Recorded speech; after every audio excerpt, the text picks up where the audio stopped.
Soft ambient interior car noise. The subtle tick of a turn signal. The lights flash in your rearview mirror, and suddenly you have lost the ability to breathe. You didn't do anything wrong. You think. Maybe you did. You can't remember. You're already searching for the mistake, trying to rewind the last 30 seconds of your driving. But here's the problem.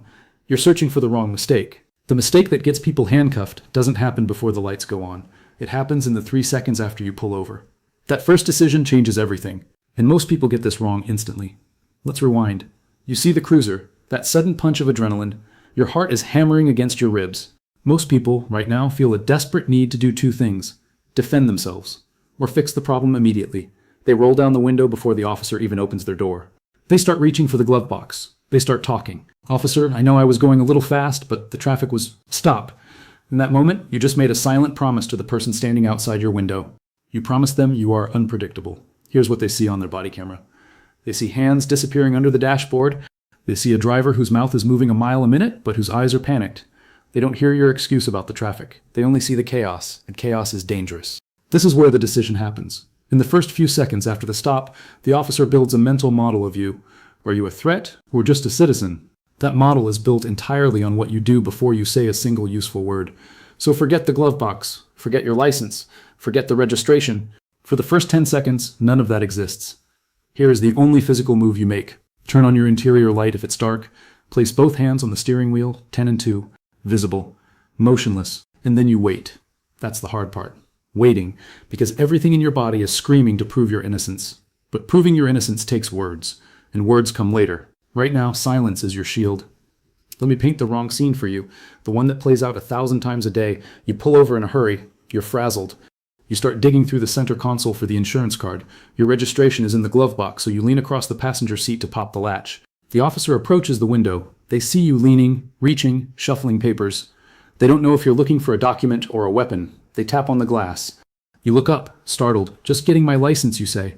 But the damage is done. The first impression is chaos. Now the officer is on high alert. Their questions get sharper. Their patience evaporates. That minor warning for a rolling stop, it becomes a citation. That citation becomes a search. That search becomes a long night.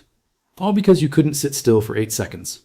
Now, paint the right scene, lights flash. You signal. You pull to a safe, well-lit area if possible. You stop, you cut the engine, you turn on the interior dome light. You roll down the window all the way down, not just a crack, so they can see your entire upper body. Then you put your hands on the wheel, and you do absolutely nothing else. The officer gets out of the cruiser, they walk up.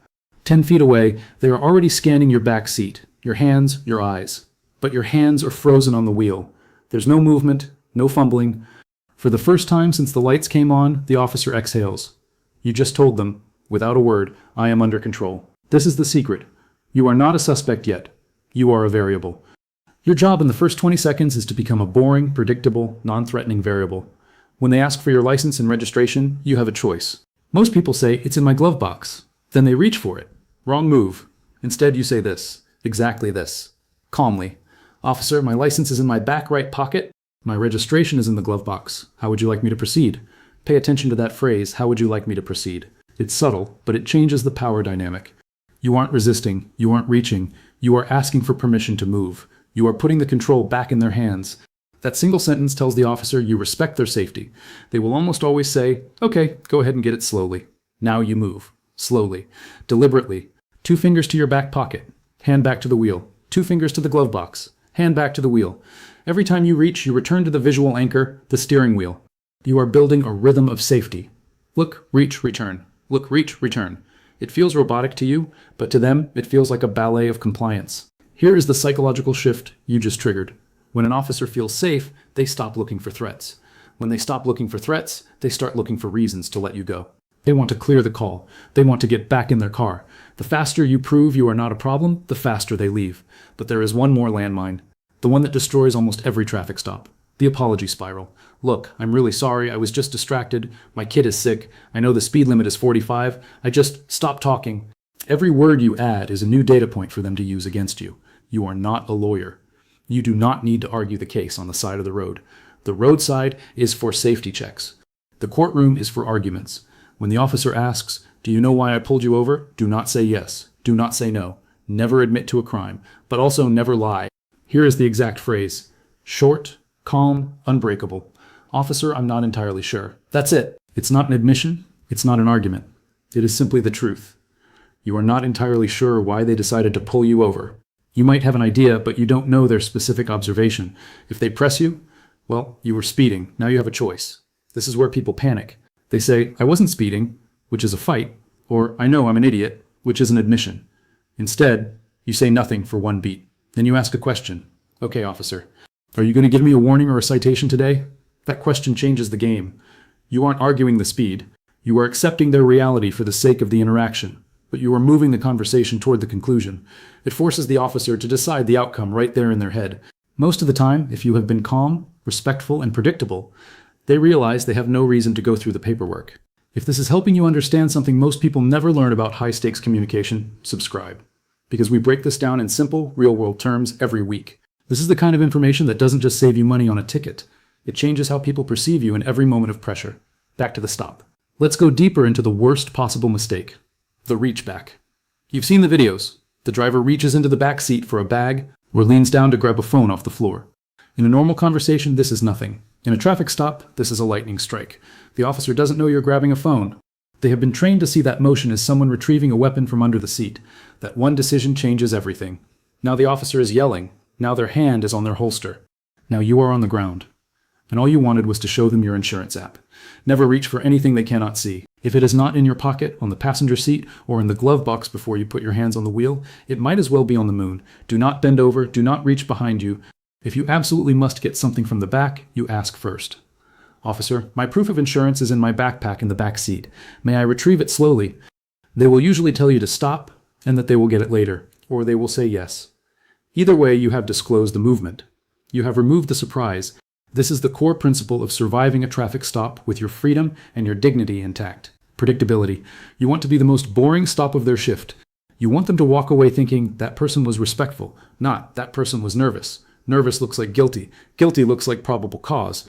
Let's talk about the hidden trap, the one nobody sees coming. Small talk. The officer says, "Where are you headed tonight?" It sounds friendly, casual, like a neighbor asking about your evening. But this is an investigative interview. They are looking for inconsistencies. If you say you're going to the grocery store, but you're on a highway going the opposite direction of any grocery store, now they have a reason to dig. You do not have to be rude, but you do not have to volunteer your life story. Here is the calm, neutral response. Just heading home, officer. That is a complete sentence. It answers the question without providing a map of your evening. If they ask where home is, you give the street name, not your address. The street name. You are being polite. You are not being evasive. There is a difference. The moment you feel the need to over-explain, stop. Over-explaining is the scent of guilt to a trained interviewer. I'm going to my friend's house. His name is Mark. We've been friends since college. He lives on Maple Street. I'm just picking up a tool I lent him. They didn't ask for any of that. Now they are suspicious. Why are you trying so hard to sound innocent? Short answers. Pauses. Eye contact. That is the formula. Look at their eyes. Not their gun. Not their badge. Their eyes. It shows you see them as a human being, not an authority figure you fear. It is disarming, it is powerful, and it costs you nothing. Now what if they ask to search your car? Most people panic. No, absolutely not. You can't do that. I know my rights.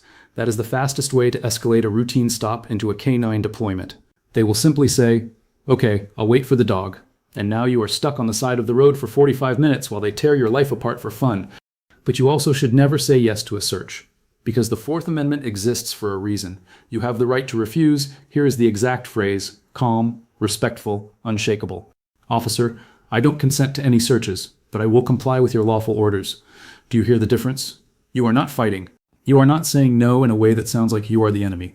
You are drawing a boundary while simultaneously promising to obey the law. Most officers will respect this. They know the law. They know you have the right to refuse. If they search anyway, that evidence is often thrown out. But you don't say that part out loud. You just stay calm. And remember, compliance is not consent. You can get out of the car if they tell you to. You can stand on the curb. You can put your hands behind your back if they handcuff you for safety during a felony stop. All of that is compliance. But you are not saying, "Yes, please, rummage through my belongings." This goes back to those first few seconds. The calm you establish at the window is the currency that buys you the right to politely refuse later. If you started the stop by being chaotic, and then you refuse a search, they will assume you have something to hide. If you started the stop by being a statue of calm, and then you politely refuse, they usually just hand you back your license and say, "Have a good night."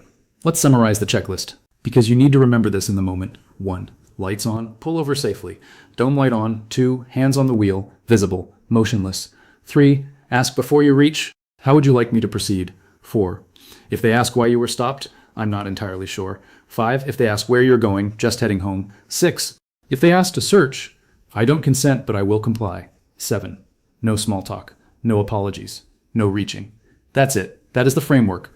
It is simple enough to remember when your heart rate is 140 beats per minute, because your brain will try to trick you.